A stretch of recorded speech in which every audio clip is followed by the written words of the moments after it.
around the table, please make sure and turn on your mic before you speak. For those who are participating visually via Zoom, please state your name when making a comment or asking a question. Let's take the roll. Thank you, Mr. Chair and members of the Regional Council. Please unmute and indicate if you're present. Mayor Anderson. Mayor Beck. Mayor Borowski. Present. Thank you. Mayor Bratcher. Present. Thank you. Mayor Crane. Here. Thank you. Jen Daniels. Mayor Eaton. Here. Thank you. Mayor Freeman. Mayor Friedel. Mayor Gallego. Governor Lewis. Chair Hartke. Here. Thank you. Mayor Hermosillo. Present. Thank you. Mayor Lavalde. Yes, I'm here. Thank you. Mayor Molina. Present. Thank you. Mayor Morris. Present. Thank you. Mayor Osborne. Present. Thank you. Mayor Pineda. Present. Thank you. Mayor Pizzillo. Here. Thank you. President Harvier. President Patia. Here. Thank you. Mayor Rodriguez. Patrick Duffy for Mayor Sartor. Here. Thank you. Mayor Schoaf. Mayor Sykes. Here. Thank you. Mayor Smith. Here. Thank you. Mayor Stanton. Here. Thank you. Supervisor Galvin. Supervisor Goodman. Mayor Wires. I'm here. Thank you. Mayor Wheatley. Here. Thank you. Mayor Wilson. Here. Thank you. And Mayor Woods. Here. Is there anyone that I missed? I apologize. I wasn't quite on yet. This is Jen Daniels. Thank you. Mr. Chair, we have quorum. Thank you. Would you please stand and join me in the Pledge of Allegiance? I pledge allegiance to the flag of the United States of America and to the republic for which it stands, one nation, under God, indivisible, with liberty and justice for all.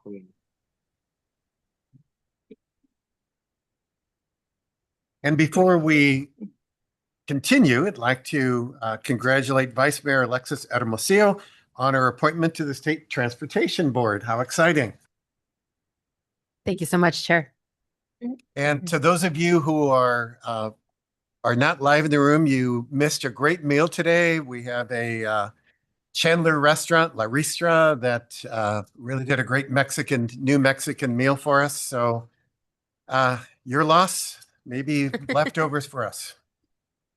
My understanding is we have nobody who is registered to speak or that is also giving in comments. Is that correct? Thank you, Mr. Chair. We've received no online comments. Great. Okay. Moving on to item number 4, informational news. This is for information only. Does any member of the committee have questions or request a presentation on any of these items? Hearing none, moving on to item 5, which is the consent agenda. Item 5A through 5O are on the consent agenda. Does any member of the committee have questions or request a presentation of any of these items? Yes, Chair, I do. Lisa Borowski, Scottsdale. I believe it's 5G, and that has to do with arterial roadways. And as you might know or recall, the City of Scottsdale Council changed the scope of a project, and as a result, forfeited or ideally is reallocating funding approximately $29 million. So if we could just talk about that for a few minutes, that'd be great. Would it be better to do this now or just carry this to action? Mayor, what you could do would be to act on I guess we could do two things. We could act on everything except 5G, or we could have a conversation now about 5G and see if it can fit into the entire consent agenda. Why don't we vote on everything sans 5G and then have a presentation and then tackle that individually? So, Sounds great. Thank you. of course. So with that, and again, no speaker cards on any of these, is there a motion to approve consent items 5A through 5O, separating 5G out? So moved, Mayor Adamcio. Motion by Mayor Adamcio. Is there a second? Second. Second by Mayor Bratcher. All of you who are participating online, please turn on your cameras, unmute your audio. For those who can't, are not able or not wanting to, we will give you an individual chance to weigh in your vote. So with that, can I have a voice vote of those in the room and those online? Those in favor say aye. Aye. Those opposed say nay. Steph? Everyone had their cameras on and the motion passes. Woo! I love it when we don't have to go through the individual. All right, 5G. Thank you, Mayor. Mayor Borowski, thank you for those questions. Carrie Kassler, who runs our arterial life cycle program, can make a brief presentation or answer any questions or statements from Mayor Borowski. And Mayor Borowski, you wanted a presentation or just had a question? I would love a brief presentation. It's a discrete issue, so I'd just like to know, I don't want the whole presentation. I think this is just limited to the Scottsdale question, if that suits the chair. Great, thank you. Yes. Sure. Thank you, Christine. Chair. Thank you, Mayor Borowski. I'll just give a quick overview of what this item is. So this is the annual update of the Arterial Life Cycle Program, which is the arterial street component of the Regional Strategic Transportation Infrastructure and Investment Plan. So this program is updated annually to provide schedule updates as well as revenue forecasts for both sales tax and federal funds. So that is what this item is encompassing, is those updates to the program as a whole. Regarding the question from Mayor Borowski and the Scottsdale project specifically, we've been working closely with Scottsdale staff, specifically Nathan Domi and Greg Davies, and they've been extremely helpful. We believe that we've identified a potential solution to the situation, and we'll be bringing through this solution as part of a mid-year adjustment to the Prop 400 ALCP, which will be brought through in October of 2025. That's the best answer I got for now. I'm happy to provide more information if necessary, but hopefully that's what you're looking for. Mayor Borowski, any additional comments or questions? That is what I'm looking for. And in terms of the schedule that's, across the board for this arterial life cycle program, how is that situated right now in terms of the $29 million? Where is that allocated? Or is it still in the same place, just waiting to be reallocated? Sure. Mr. Chair, Mayor Borowski, thank you for that question.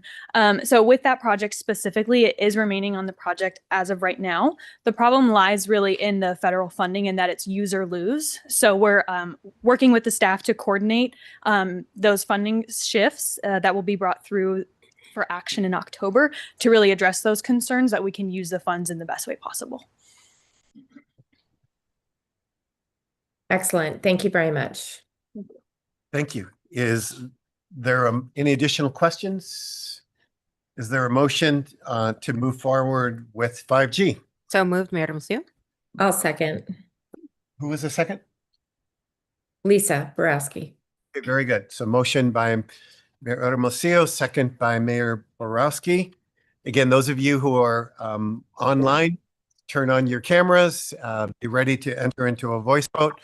All in favor of 5G, say aye. Aye. Aye. All opposed, nay. Steph? All cameras were on and the motion passes. Wow, it's like I'm in a ballpark and your home team is winning. All right, moving on to item number 6, regional competitive programs, March 2025 call for projects, fiscal years 2026, 27, 28. This item is on the agenda for approval, will be presented by Patrick Stone, Deputy Transportation Director. Patrick. Thank you, Chair Hartke, members of Regional Council. A pleasure to be here to present this item. As the chair noted, this is approval of the first call for projects associated with the Arterial Rehabilitation and Reconstruction Program. So context of why we're here, where we got here, we start from the RSTIP that was approved by this council back in 2021. And identified within the RSTIP were the regional transportation infrastructure and competitive programs. And what it is these end up being the first competitive programs that we've done a call for projects associated with the RSTIP. And the reason why is these are actually federally funded. They weren't dependent on the passage of Proposition 9 last November. All things we do are guided by policies. So we did develop policies for this program. Really shout out to your staff. This was done by member agency staff, series of working groups last year, latter part of last year. Would say for each meeting that we had over 40 staff in attendance helping us develop these policies. And really what came out of that is consensus on especially key program elements like eligibility, funding, and how the projects would be evaluated and scored. And this council did approve those policies a couple of months ago back in March. So the goal of the program, there's really 4 components associated with the rehab and reconstruction. One is to improve the roadway surface. Another, and you'll see this time and time again, it's providing for the safety of all users of the roadway network. In addition, ensuring mobility by having compliant features. And finally, protecting the region's investments through those decisions that we make. The objective of the program was really a synthesis of those goals, and it was really to increase regional mobility by improving capacity on the existing roadways while enhancing mobility and providing for safety. What types of projects could we do? We were really looking, because you can hear it in the name, it's the arterial program. So we were looking at the arterial street network, those that provide connections to other key facilities. So the evaluation criteria. This is really where the decisions were made on what projects to fund. We had 2 components. The first being a quantitative. You see that there's a 60% total threshold. Want to highlight and call out attention to pavement roughness. Really, that was one of the key components when we looked at this program, was the quality of the roadway surface. On the other side, we had the qualitative component. This allowed member agencies to tell their story. What about their project should we know about to favor? And as you heard me mention earlier, safety, key component. One of the top qualitative scores, you do see the total breakdown 60-40. What that does is it translates into a call for projects. In March, after Regional Council approved the policies, we took the call for projects out. We did 2 workshops in the month of April with member agency staff, over 60 in attendance at both workshops, where we provided guidance on the call and helped member agencies if they had questions on potential project submissions. Then in May, we had the first look at the applications. The street committee considered those projects, did a technical review of the applications, and developed a prioritized project ranking. They didn't decide on funding. They just said whether the order of projects was correct. TRC is where then we began the funding discussion. So we had then finally an answer on what projects would be funded. Move forward to this month, policy committee cycle. This has already been presented at management committee, was on the agenda for TPC last week, and is now in front of regional council for consideration today. Here you can see, and it's kind of cool, this is the diversity of the project applications we received for this program. We had 24 different submissions across the entire region. And what that translates to, and apologies for the small text, there's a lot of data to get on here, but really what we're looking at is this column here, the project rankings. So if you take the quantitative score, the qualitative score, add them together, you get an overall project rank. And here we see the project rank from 1 to 24. So we had just under $94 million to program.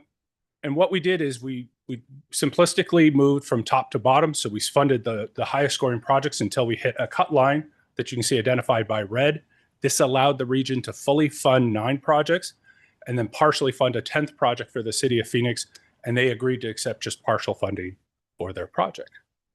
With that, Chair, members of Regional Council, I'd be happy to take any questions. Thank you.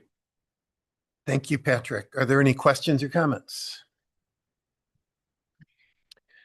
Thank you. And I know that we all have projects and we're all vying for these, and this doesn't mean that you know, the value of the homespun, but certainly there has to be some criteria of being able to decide these things.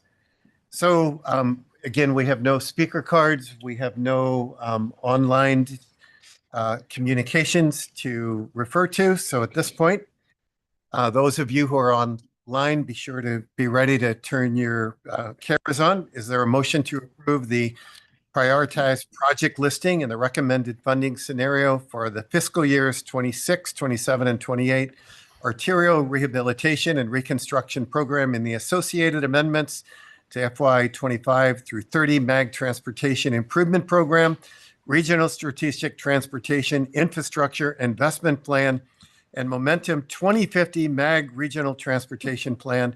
And Alexis, that's all one sentence. Be ready.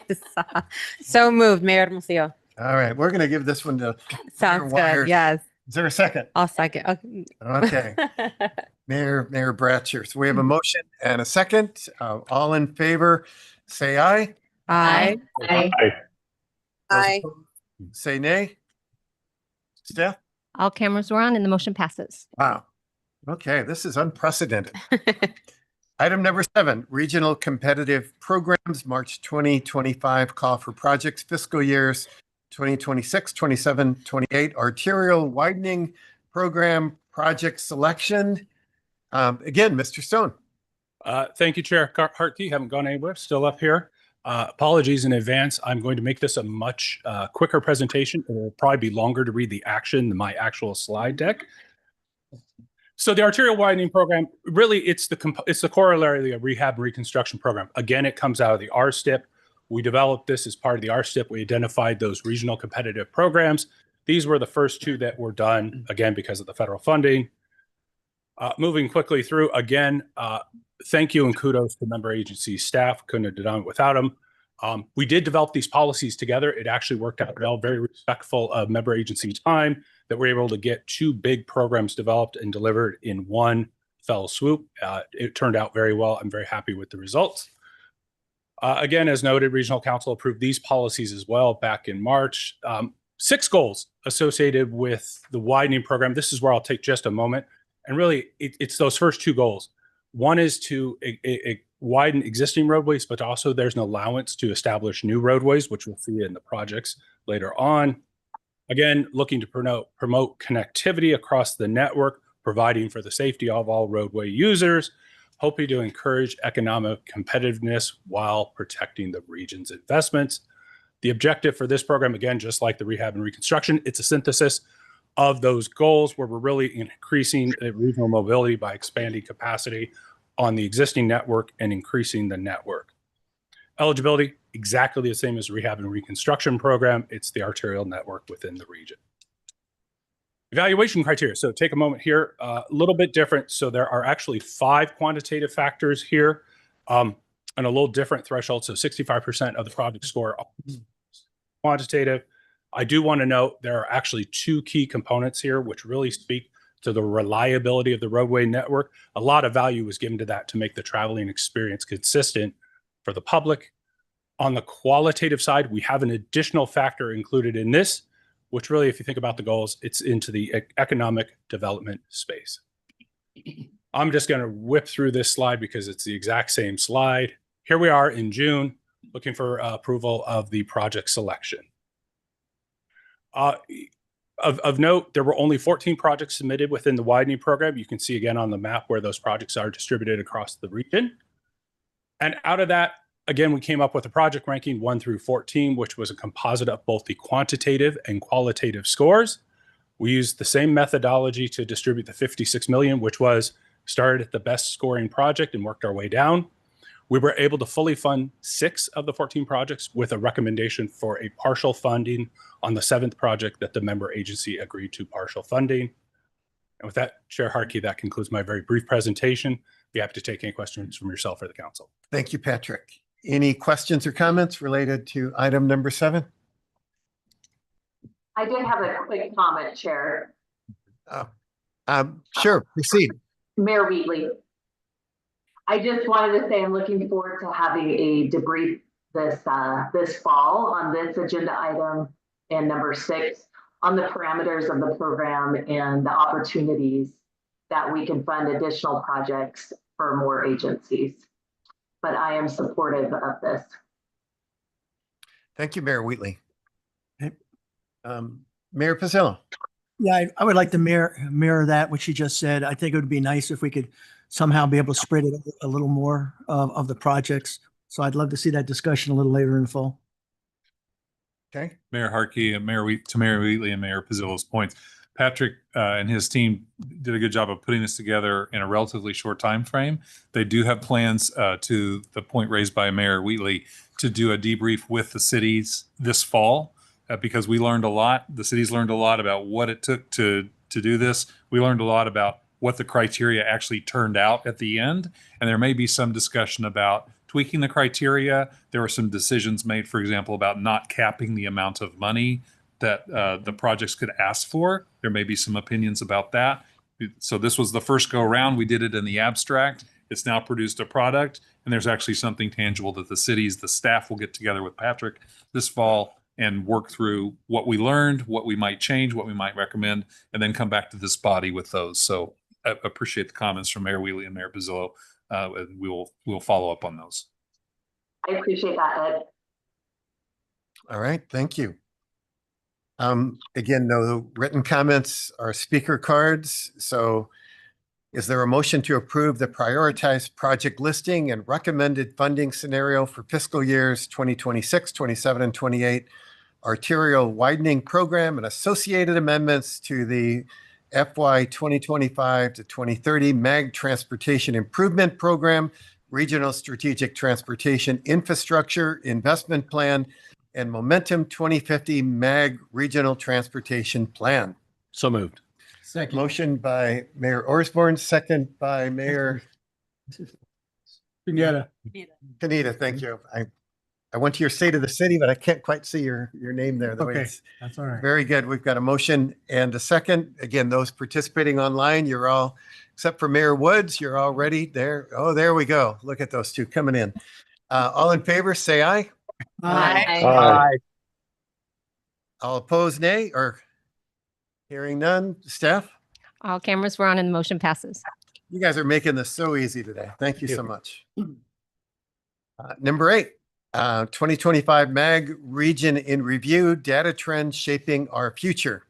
This is on the agenda for information and discussion. This will be presented by Peter Burnett, Socioeconomic Research Program Manager.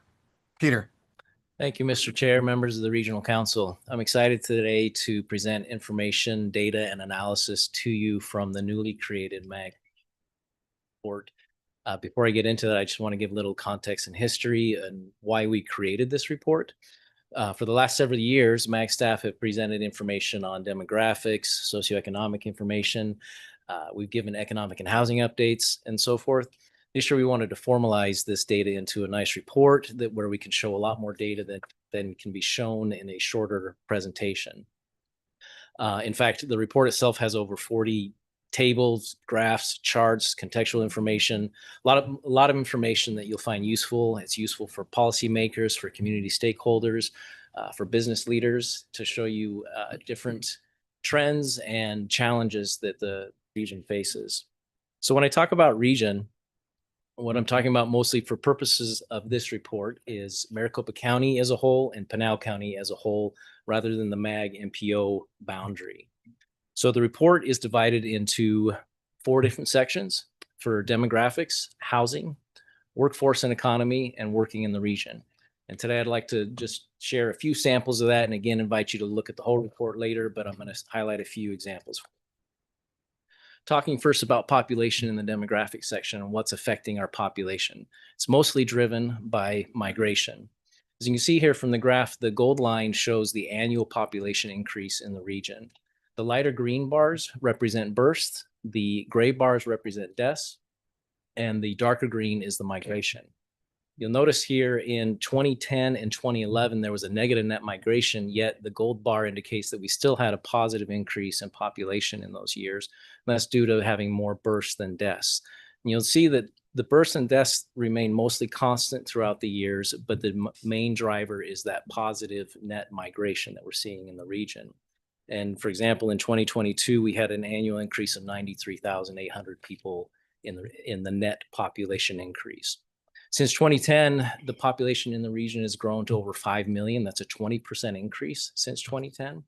And then looking at projected population to 2050, we're going to be almost 7.2 million people, which is about a 42% increase from 2023 to 2050. One thing I do want to point out, you'll notice on the graph in 2023, a slight slowdown in the net migration, and I'll talk about that in just a couple slides. Looking at the aging population and what's happening in the region, what you see here right now is the 2010 population, shown kind of like a traditional pyramid age distribution population, but you'll see as we move to 2023, the age distribution moves from kind of a classic pyramid to more of a football. The gold bars there show the 2010 population, so you can compare that to the distribution of 2023. You'll see that the median age increased from 35 years old to 38 years old during that time. And the big factors, if you look at the population for 65 and over, from 2010, that increased by 67%. From the younger population, the under 5 decreased by 11%, and that had the largest increase in population. So we're witnessing an aging population at this time. Now, the region is also becoming more diverse. The graph on the left there shows the current makeup of race and ethnicity in the region right now. What's interesting to see from 2010, the total share of the minority population was 41%. And in 2023, it's almost the total share of the minority population is almost half, or 50%. It's at 48% in 2023. So we're becoming more diverse.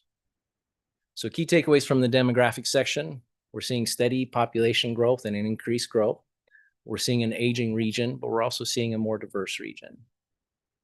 Moving on to the housing section. We know housing prices are high and they remain high. The top graph shows the median sales prices. We saw a peak in 2022 with just over $480,000. Current median sales price of homes is almost $450,000. The middle graph shows interest rates. We know the interest rates continue to remain high. At the beginning of 2024, those were at 7%. The bottom graph shows the homes sold. And this is where we're seeing from a peak in 2021 of 152,000 down to 91,000 homes sold. So we're seeing a decrease, and that's contributing to that slowdown in that net migration that I was talking about. We're seeing this across the country: high interest rates, people staying in their low interest rates home, not moving. They have the lower prices, but there's still movement and there's still people moving and so forth. But it's just a little bit of slowdown, mostly driven by people staying in their homes that they're at right now. This is probably the most telling graph of the housing section and shows the challenges of housing at the moment. This graph, the darker blue line, shows the median household income, which is at 120, or no, excuse me, I'll get to that in a second. The lighter blue line shows the household income needed to afford a median priced home. So what do I mean when I say afford? That's spending less than 30% of the income on housing. Okay, so the household income needed to afford a median priced home in 2023 was $122,000 to buy that $450,000 median priced home. In 2021, that was the tipping point where you needed more income. More income was needed than what the actual median income was in the region at that time. So rent prices, what's going on with rent? What you see here is the rent prices compared to peer regions. You can see the MAG region is about in the middle compared to these peers. Rent in 2024 was about $1,600 a month. This graph isn't adjusted for inflation. It was about $1,300 back in 2010. So they still remain high. They've been high, but you see the decline there and a little bit of stabilization in the rent prices. And what's driving that decline really is, for the first time ever, 2023, we witnessed multifamily construction surpassed. I got plenty for today. Was that a question, or someone had their phone on, please, or their audio on? I'll Keep proceed. going. Yeah. Thank you, Mr. Chair. Multifamily construction surpassed single-family construction for the first time in 2023, with about 20,000 units constructed. So that's really driven the decline in the rent prices. So even though rent prices have declined slightly, there's still renting challenges that remain. And I think my slide, the battery might have died there. Thank you. Thank you. You can see there that more than half of all renters, that represented on the orange line on this graph, more than half of all renters spend more than 30% of their income on their housing. This has remained persistent over the last 13 years since 2010. still see it was about half. There's a little bit of reprieve in 2019, where only 44% spent more than 30% of their income on housing. Now, the blue line represents homeowners. There's a difference, not home buyers, homeowners. So they've, again, back to that, homeowners have had their lower interest rates, their lower prices. And they've been able to have that luxury, been able to stay with the lower priced homes. And so they only 21% of homeowners spend 30% or more of their income on housing. Now, home buying tells a different story, which we saw earlier, but here's another stat that really tells it. In 2010, the average age of a home buyer was 43 years old. In 2024, the average age was 50 years old. So what that's really telling us is that it's taking more time to generate income for that down payment or more money to afford those medium priced homes. So takeaways from housing: high housing prices, but they're stabilizing. Multifamily construction is strong, and rental prices have eased. There we go. Moving on to workforce and economy. I want to talk about median household income just for a minute. What you see here is MAG region median household income is higher than the US and Arizona. It was about in 2016, from 2010 to 2016, the US and the MAG region kind of had the same median household income. And at that point, the MAG region started to diverge and have higher median household income. The median household income in 2023 for the MAG region is $86,000, which is about $8,000 higher than the US and Arizona, which is about 10% higher. When you compare the median household income to our peers over their 10-year period, 23, you can see that the MAG, with the exception of San Diego, the MAG region is outpacing the peers in median household income, and that also including the US and Arizona, with that 27% increase in median household income. I want to compare median household income to median wages, what we're earning. So median household income obviously is higher because you have more workers and so forth in a household. But what we found, this graph is adjusted for inflation. Before it's adjusted for inflation, it looked like wages were steadily increasing and growing. But the moment we found when we adjust it for inflation, it kind of flattened out a little bit. And we saw that median household income was growing faster than the wages. In fact, median household income grew by 12.6% since 2017, where wages only grew 5.8%. So what's contributing to household income growing a little bit faster? Well, we've seen data from the census that shows that there are indeed more workers that's growing in a household. Other factors could include people working second jobs, or the gig economy could be a factor in that as well to help that grow faster. So the median wages in 2023 was about $59,000.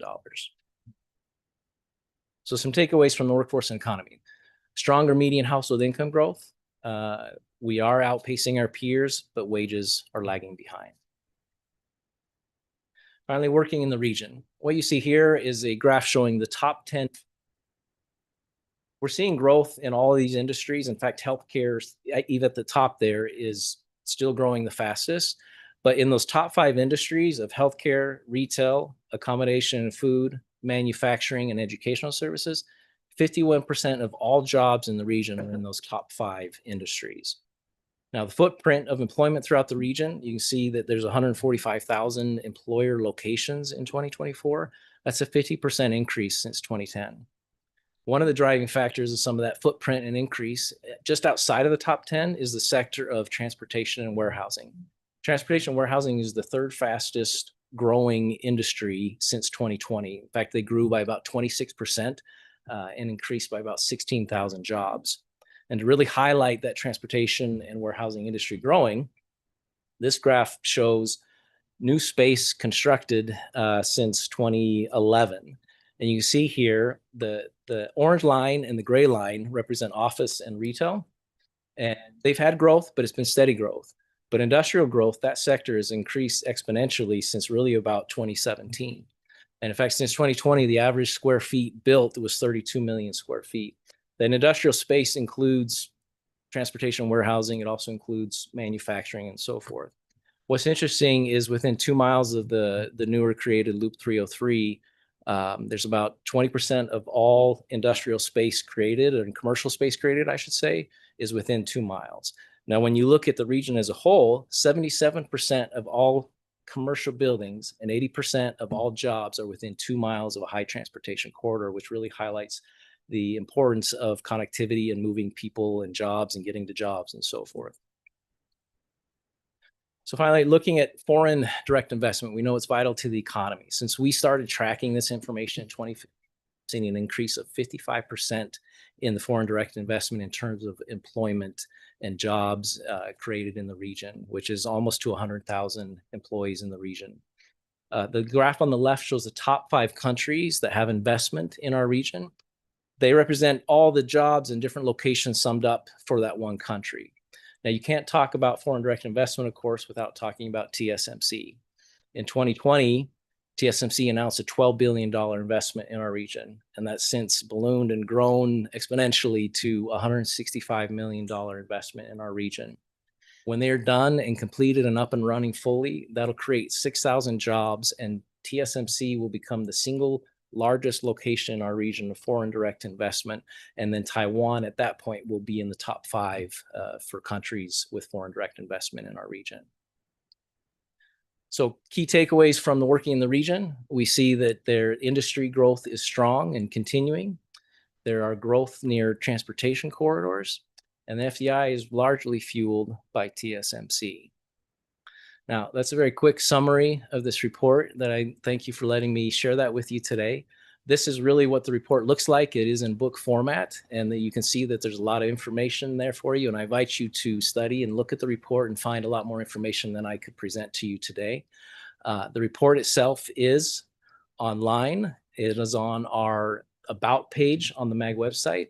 This QR code will take you directly to the report. And I do want to point out that we do have hard copies next to Mr. Zerker here, and there's copies over here on the left side for you to take home with you today and have with you. And with that, thank you for letting me share this with you, and I'd be happy to take any questions or comments. Thank you. Thank you, Peter. I'll start with one. You had shown, you made the statement a few slides back.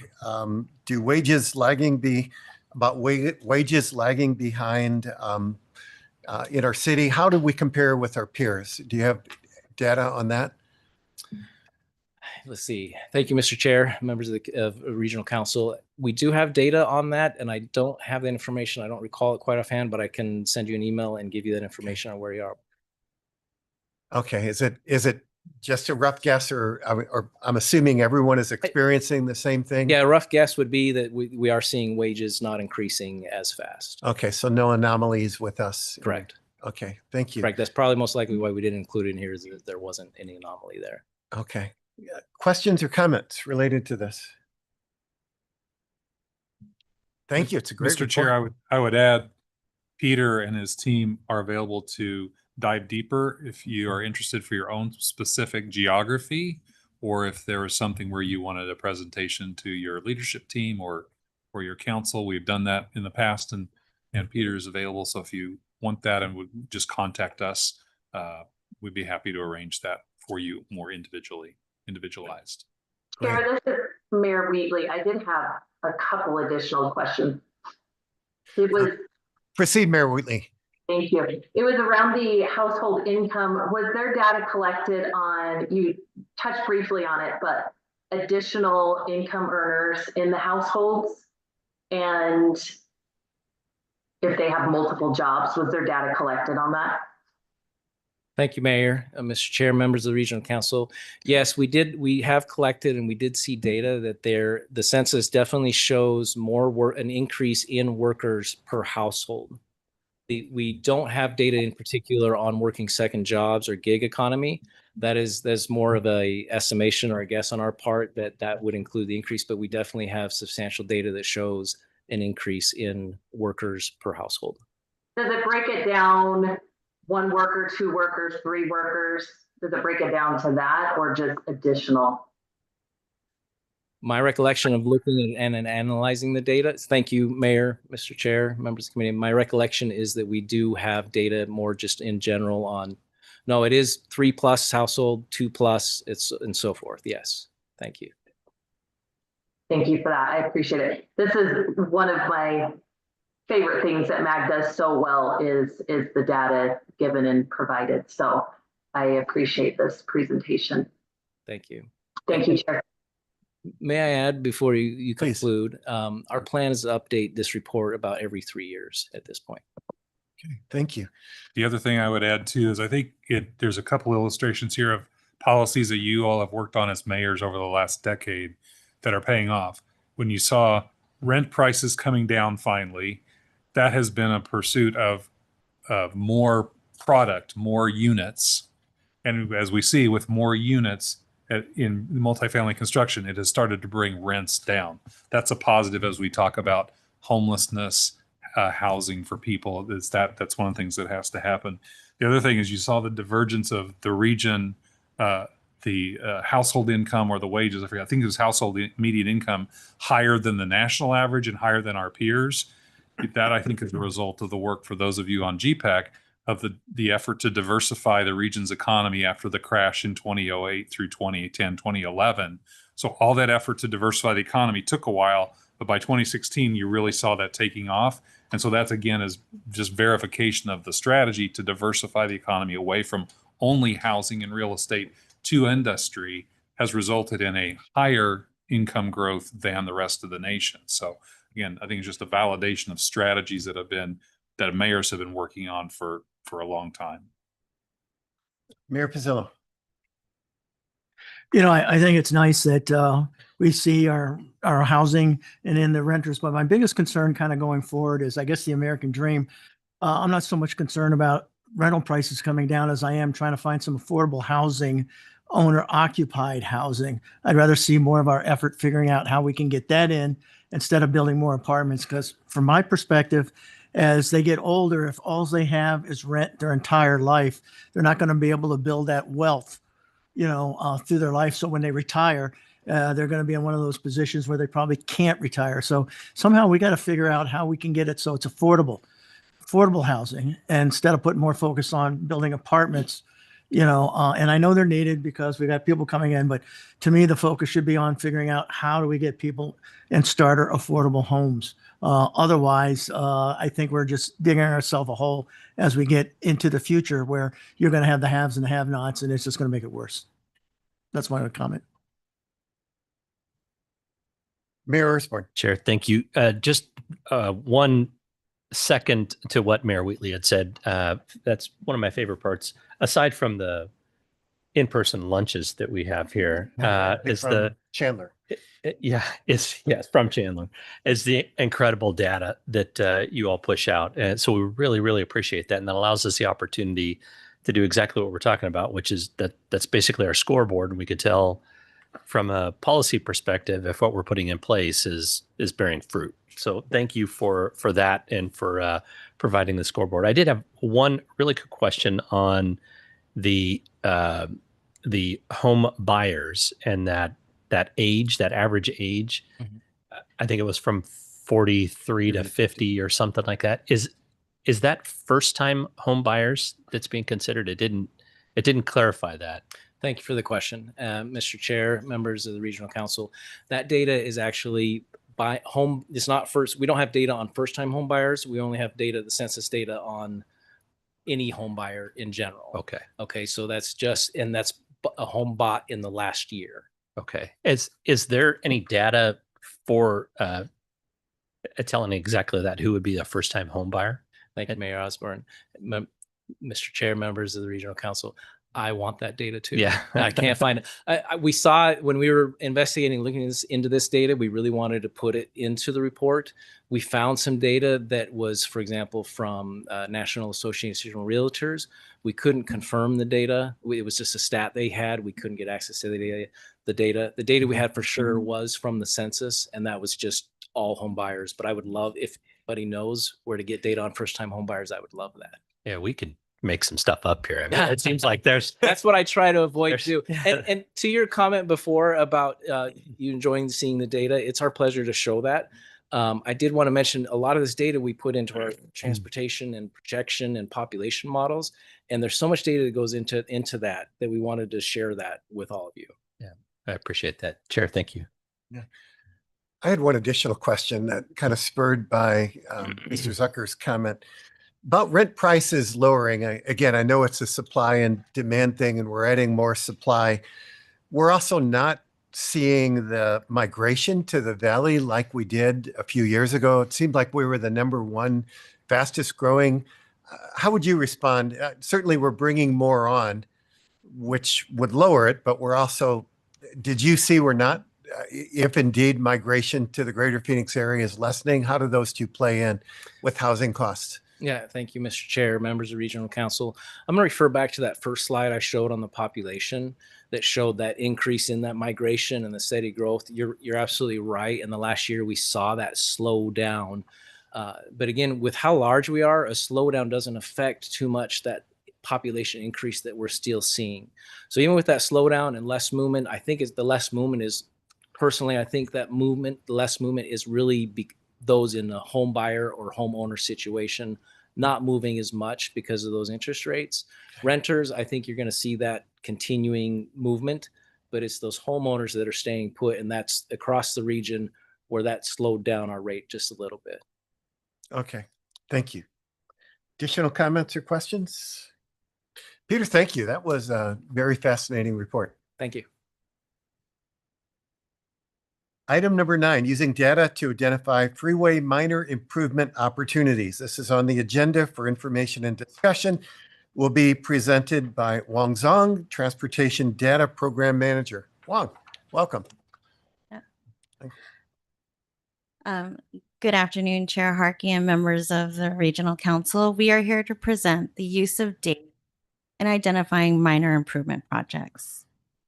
I'll start with a minor improvement. Introduce yourself. Oh, sorry. Yeah. Sorry, Velvet Matthew, Freeway Engineering Program Manager. Sorry. Thank you. Sorry about that. I'll start with the minor improvements overview, and then later Wang will be speaking specifically about some new data that is available to us and how we can proactively identify future minor improvement projects. So what is a minor improvement project, and how is it different from a project that is has been identified and programmed as part of the Freeway Lifecycle Program? Freeway projects in the program typically require a scoping and environmental phase and can take approximately 2 to 3 years to design. And that's all before construction can even begin. That's a pretty lengthy process. So what if we were able to identify a problem and wanted to react quickly with a smaller improvement? That's what a minor improvement project is. It is a small cost project that has a specific improvement that can be implemented quickly and have a big impact. So how are minor improvement projects funded? In September of 2019, Regional Council approved $5 million annually for minor improvement projects. And the funding started in fiscal year 2020 through 2024 as part of the Freeway Lifecycle Program. Last year, Regional Council approved an increase to the total annual amount to $10 million for fiscal year 2025.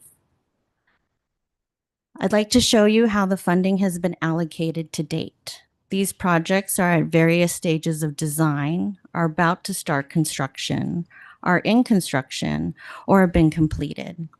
As you can see on the map, these projects not only vary in location, but they also vary in improvement type.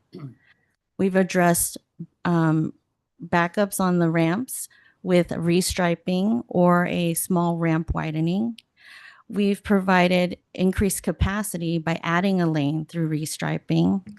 We've improved intersections and their operations. And we've also improved certain aspects of the Deck Park Tunnel. Now, these projects have been identified through a number of methods in the past.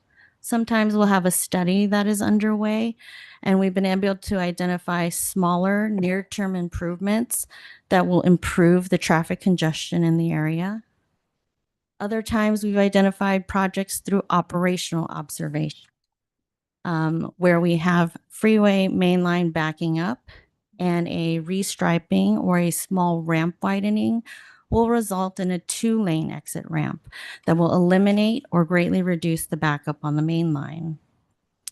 Sometimes our member agencies, with the feedback from your constituents, have identified smaller improvement projects that, once implemented, will improve people's daily commutes. NMAG staff has identified problems that, once evaluated, have simple engineering fixes that require no new right-of-way and can be implemented quickly.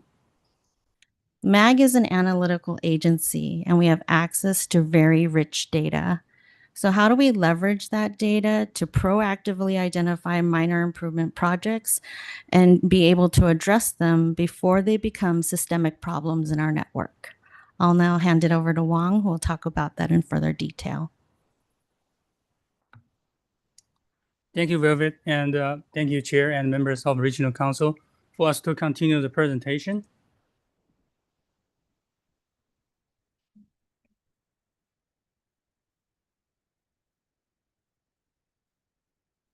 Yes, so the answer is yes. So there is some new emerged data sets we think will really bring tremendous values to what we do here in terms of identifying the minor improvement project as well as understanding the cause of our congestion. So in a nutshell, we call it crowdsourced data, but what we're really going to focus on today is connected vehicle data. Those data technologies turn part of the road users into the data connectors running on the road whenever the cars drive. We get a part of the mobility data to help us analyze our transportation system. It covers our system 24/7 and require no infrastructure or equipment or any of the installation for us to obtain those information to help us do what we do here.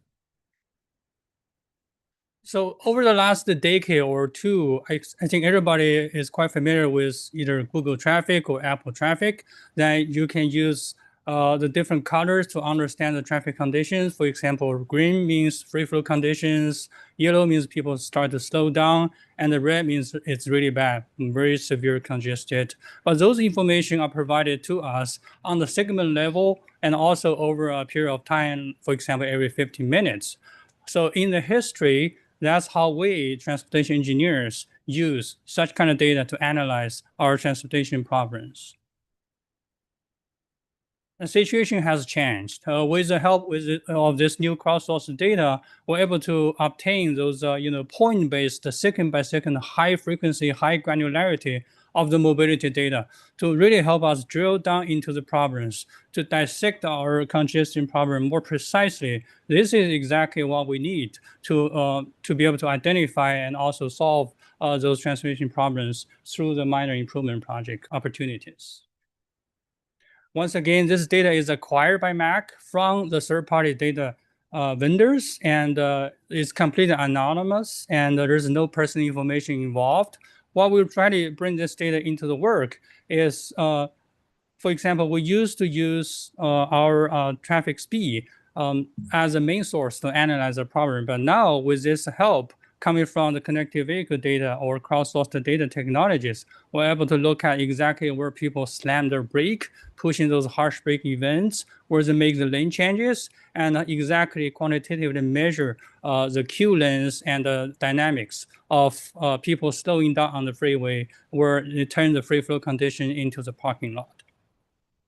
So once again, this is really fascinating tools that we currently have for helping us to do the data-driven decision-making and make sure we precisely understand the problem. That's how we can really come in to get the problem solved.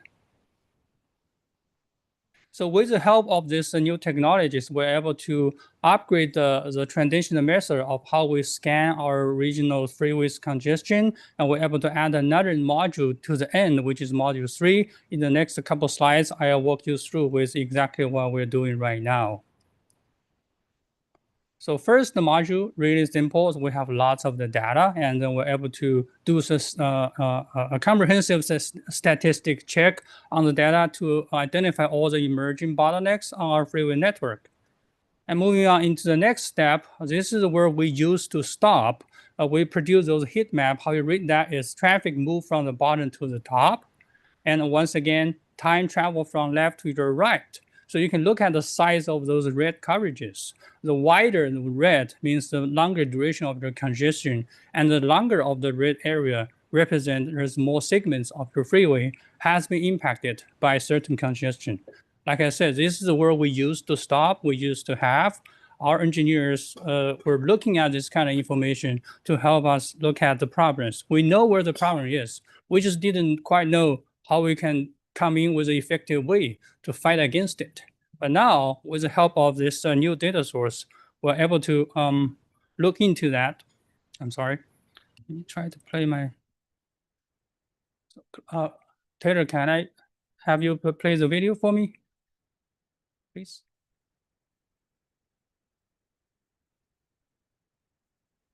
It's on the right. Sorry. So to us, coming from the aggregate level of the segment to the point level segment by second upgraded information is really a game changer for us to dissect the cost of the problem. We got to know the cost of those congestion in order to come in to fight against it. So let me walk you through a few examples. I'm showing you emerging bottleneck maps. Once again, this is not the map showing the worst, freeway bottlenecks. Everybody knows about the situation at the Split, I-10 or I-10 on the East Valley. That's not our presentation or our talk is focusing on today. We're mainly focused on identifying those potential candidates that we can come in to use minor improvement process to tackle that. So what we do is we compare on monthly basis of our traffic condition on the freeway network to the baseline condition, which is March 2024. In this example, we're using November 2024 as a showcase. So this is a map identifying all the new bottlenecks where traffic has become much worse within 6 to 7 months of the span in last year. Different color represent those emerging bottlenecks occurring both in the AM and the PM. Red versus blue. So this could serve as an ideal candidate for us to consider in terms of the minor improvement projects. So the first example is on the Loop 101 price northbound in the morning. Traditionally, we know, the traffic congestion is triggered by those movements traveling from the northbound of Loop 101 onto the westbound of Loop 202, Red Mountains. That actually has been confirmed in this video when we compare 2 months of the traffic. So once again, Taylor, can I have you play this video? It will show you along the time how the traffic has becoming much worse from March to the November in last year. And then in our module 2, we're able to use this kind of heat map to confirm the top is March, the bottom is November, both in last year. You can see the coverage of the red has extended, both in terms of width, which is longer duration, in terms of length, which is more segments got impacted. So this is where we stop. Just keep in mind, traditionally, when it comes to analyzing our traffic congestions. And look what we got right now. So let's play the video on the left, which shows point by point involvement of the traffic conditions. We actually see there's not a big problem of those ramps traveling from the Loop 101 northbound onto the westbound of the Loop 202. But what really triggers the congestion of the Loop 101 northbound traffic is the traffic coming from both ends of the Loop 202, traveling onto the northbound of the 101 on the north part of this particular traffic interchanges. With this data, we can precisely understand where the problem is. It looks to us, hey, there's got something we can do to help those traffic merging onto both from both ramps of 202 onto Loop 101. So that's where we're going to focus on if we bring in a minor improvement projects to tackle that. And then let's play the video on the right-hand side, which is one of my favorite. This shows exactly the vehicle stopped on the freeway. Every individual concentration along the time identify where really travelers struggle in terms of traveling on the freeway. They eventually stopped on the freeway. So we can know exactly where the bottleneck is, exactly the location, timing, quantitatively analyzing our freeway bottlenecks in order to come back with the best solution to fight against it. once again, we're already having a study underway, a focus on this area, even though our original scope was looking at the southbound traffic of Loop 101 in the afternoon. But because we proactively scan our freeway network, now we're able to add another study into this big scope study to look at the northbound traffic in the morning. The second example is at the traffic interchange down between I-10 and Loop 2 to South Mountain in Ahwatukee in the afternoon. So without showing you more details, me as one of them traveling in that areas, we have been focusing on the traffic congestion on either direction of the I-10. That's our traditional understanding of what's going on with these particular areas. But let's focus on this ramp. You can play the video again. So you can see this ramp traveling from the northbound of I-10 to the westbound of South Mountain has become significantly worse over the last year. That has been further confirmed by comparing March to the November. There was no congestion at all, but now we started to see some backup. Let's figure out why. So let's play the video on the left. As you can see, both ramps coming from southbound and northbound of I-10 onto the westbound of 202 has got much worse. And that's further confirmed by the Q video on the right. Let's move back. So you can see as you look at these videos, the only queue we witness on those two ramps are only happening on the ramps. So let's play the video on the left again and try to pause in the middle. I'll let you know when to pause. Let's pause right there. So can we play again? Pause right there. Can we pause? Yes. So we can see this is ideal or classic example where the really minor improvement project can come in to help. We notice from the data, the problem only existing on the ramps. But as soon as they merge onto the Loop 202, you can see the color of the data point change from red to orange to yellow to green. So which means seems like people just struggle trying to merge onto the Loop 202. So if we can come in with the opportunity of minor improvement project to further widen or length striping the areas to give us more space to merge onto the Loop 202, we may potentially solve these problems. So the data help us to confirm exactly what we need to do, and that's what exactly we're going to do with the stakeholders to these areas. Hopefully, we'll see an improvement after that without really spending a big amount of dollars to do a big projects. We need to identify those low-cost, high-impact projects first and tackle them proactively. The last example is on the West Valley Loop 303. Traffic exiting Loop 303 onto the Waddell. So picture on the left confirm lots of people anxiously waiting to get off the Loop 303, making the right turn onto the Waddell. But let's play the video on the right to see what exactly happened over the last year in these developing areas. So all the red dots are the stop points, or we call Q. So I want you to focus on the Q. Increasing all the way to the upstream to a certain degree, it would even impact the mainline traffic on the northbound Loop 202. People just lose their patience. They will do the queue jump. They will try to get off, ahead of the some other guys in front of them. So this really presents a huge concern in terms of safety as well as congestions. So the data can really come in to help us quantitatively measure the length of the queue, dynamics of the queue, and its impact to the whole freeway's traffic operation. So once again, we have been really talking to our stakeholders, making sure all this information has been shared with them, so we all can come in to be on the same page, to effectively tackle those problems. To wrap it up, no surprise, MAC is an early adapter of these new technologies from the connected vehicle data, and really try to really try to put the data into the work to help us surgically tackle those transportation problems. As we implement these new methodologies, we also want to make sure we collaborate with all the stakeholders very closely, and we want to make sure everybody understands underlying issues, and so we can develop the data-driven improvement solutions. So the key is really to have those surgical, attack plan with high precisions. So we're really looking for those low cost, high impact opportunities that we can really bring in those minor improvement project fund and let it to shine.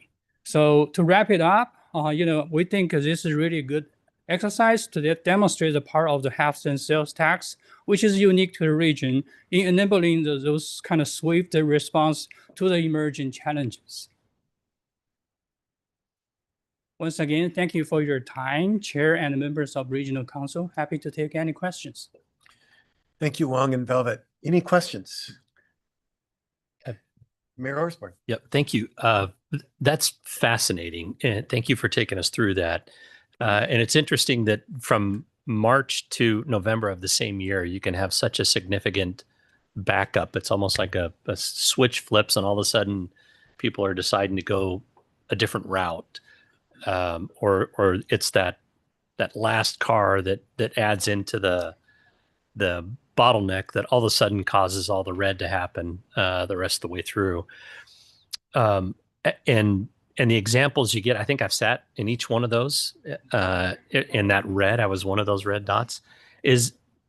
And I can appreciate that. Is there a way that we as agencies can bring forward specific locations and have you guys study those, or what's the intent of this program moving forward? I'm thinking of a couple of on-off ramps that probably very, very easy changes made, or seeing the same thing in Mayor Pizzillo's area, I-10 now eastbound, not in morning traffic where you'd expect the backups, but eastbound in the afternoon is backing up. And I think if I could see bird's eye view or the data that you have here, it's probably a lot of people that are leaving jobs and headed east on I-10.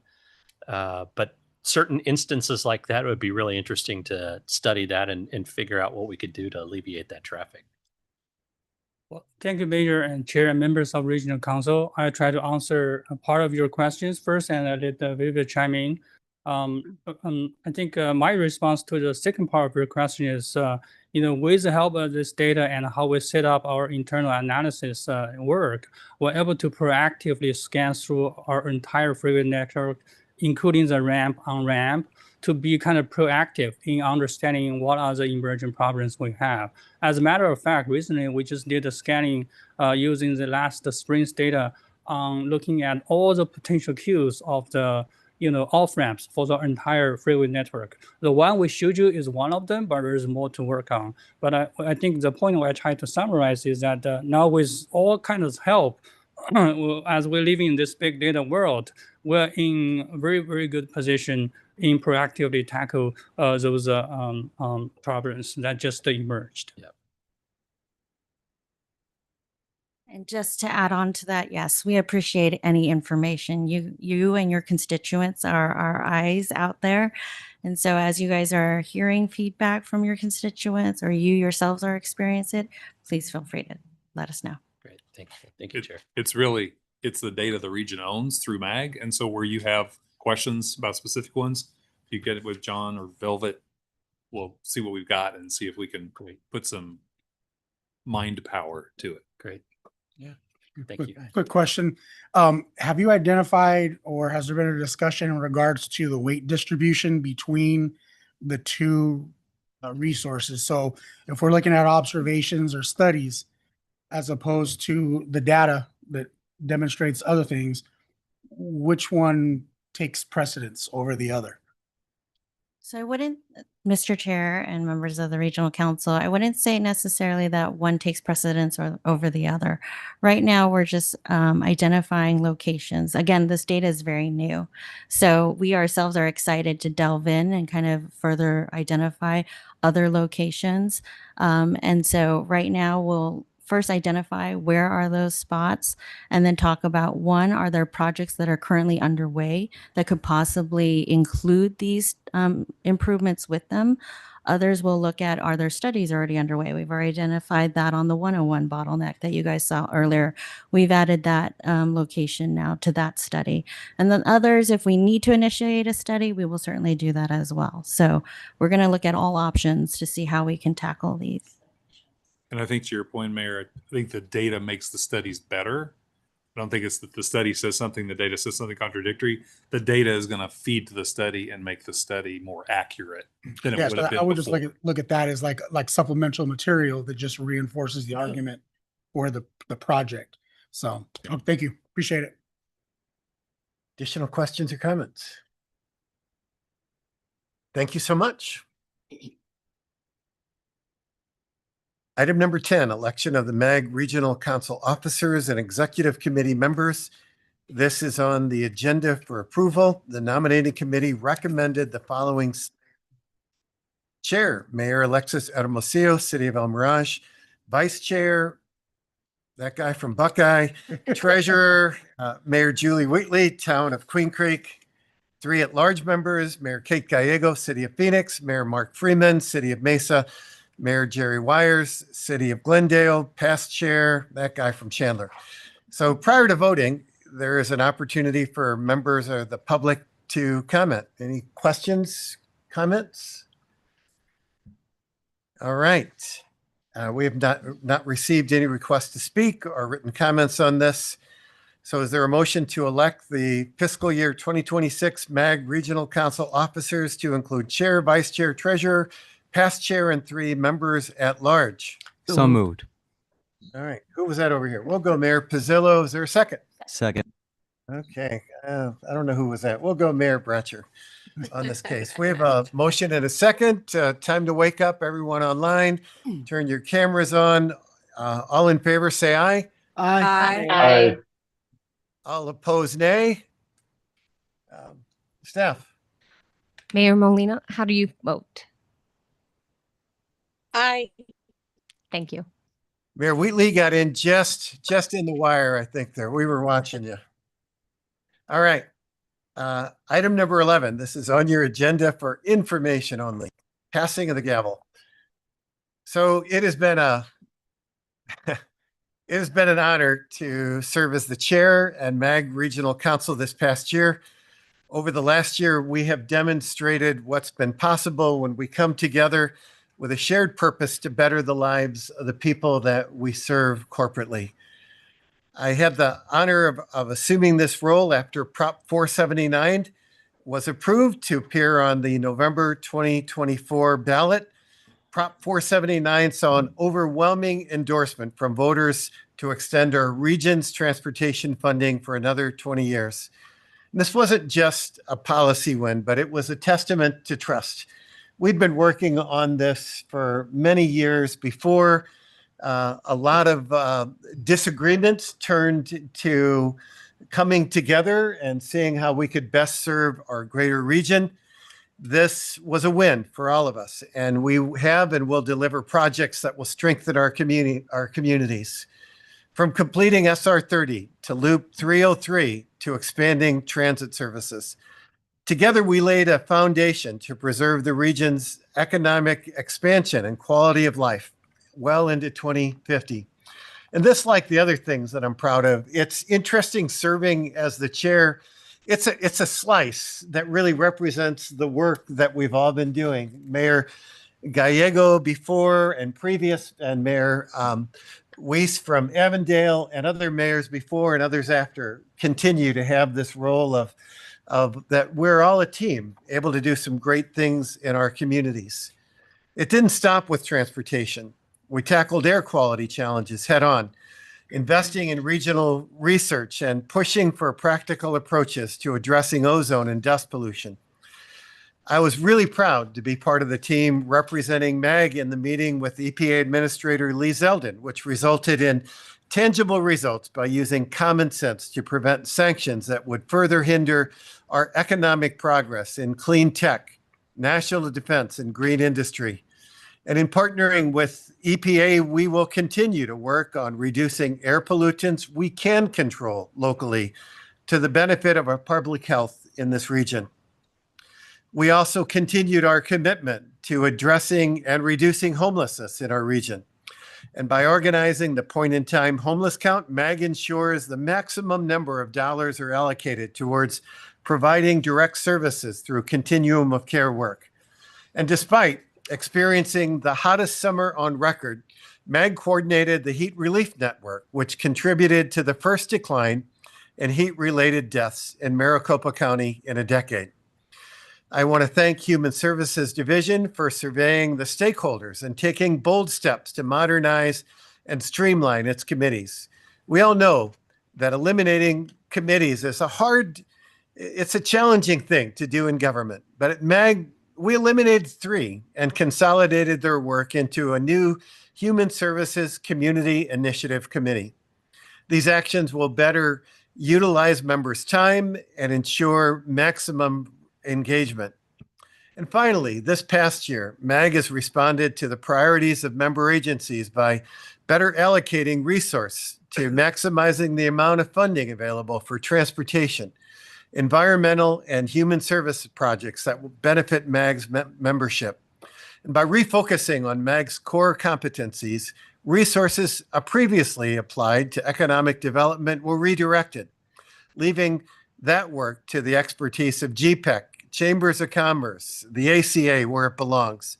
And MAG's budget was streamlined by reducing budgeted positions from 125 to 120 without negatively impacting our priorities. I'm very confident and to support our incoming chair, Mayor Alexis Hermosillo. The path ahead to our region is bright, and I know that you will guide it in the same spirit and service and innovation that has led MAG for years before and years beyond. We've proven that we build a more connected, livable, and prosperous region when we come together in vision, earning the respect of our peers across Arizona and the entire country. Again, it has been an honor to serve with each and every one of you in this capacity, and I look forward to continuing in the past chair.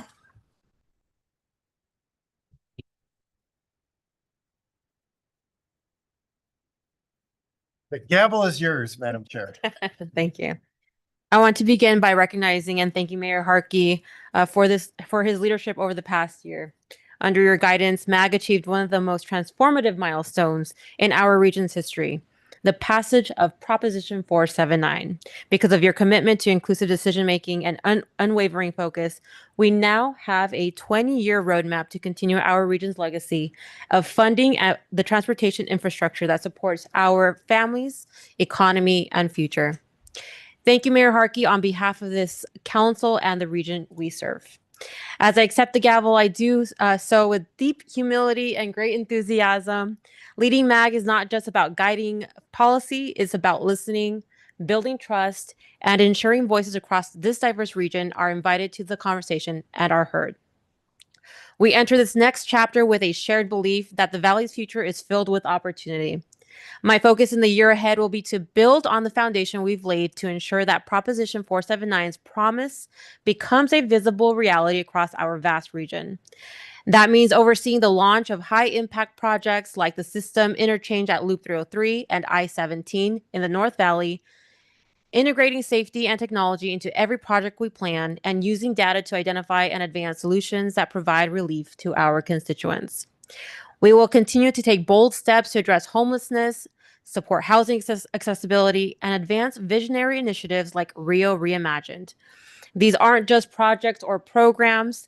These efforts drive the quality of life we want for the residents of our region.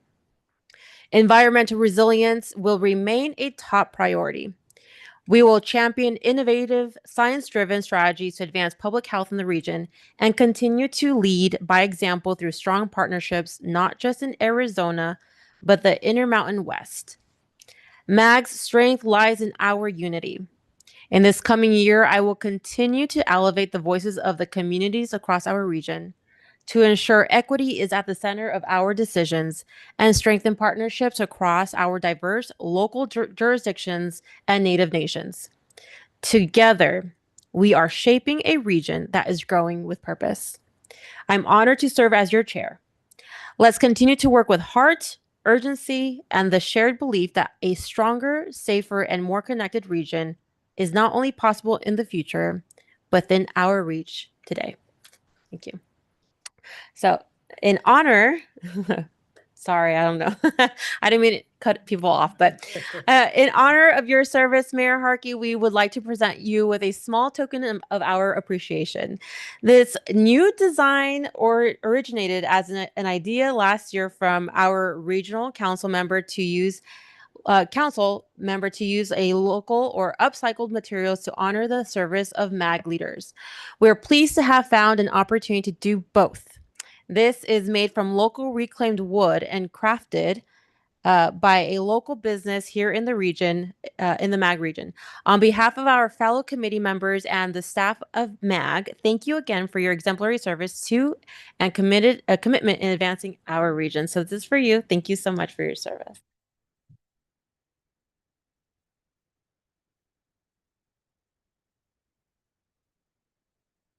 All right, now that Mayor Harkey has handed over the gavel, I will take over.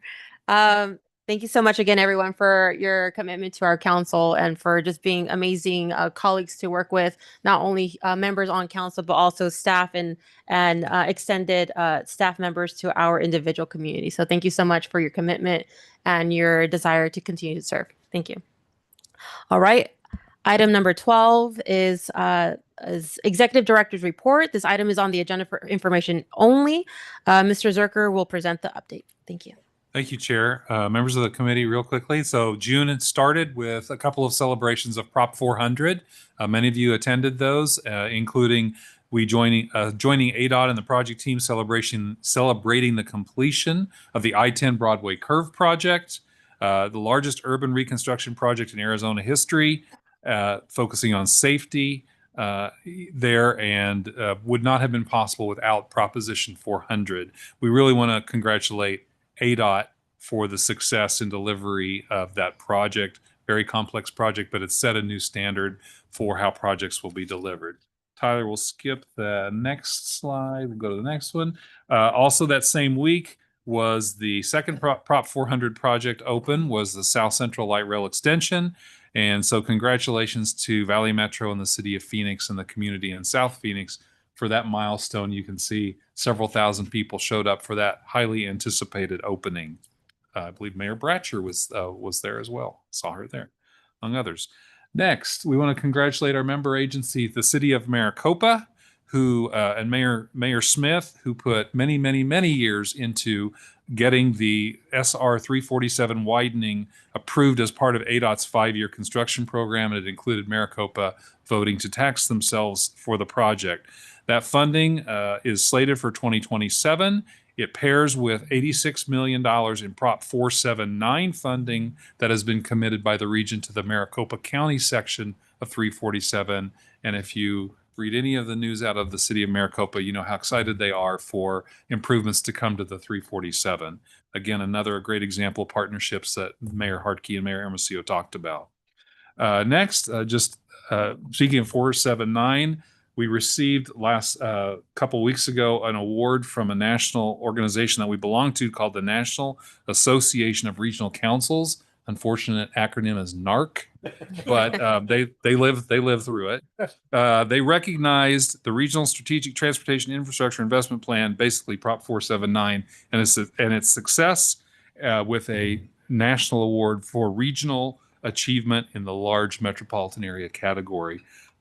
And so I think the NARC officials were very, very high on what we did, and were really engaged in what we were doing here and how we accomplished that. And so that's a big congratulations to you all for that national recognition.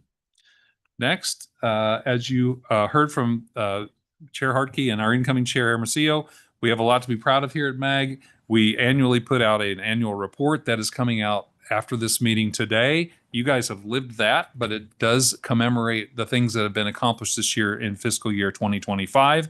It will be online and made available to you.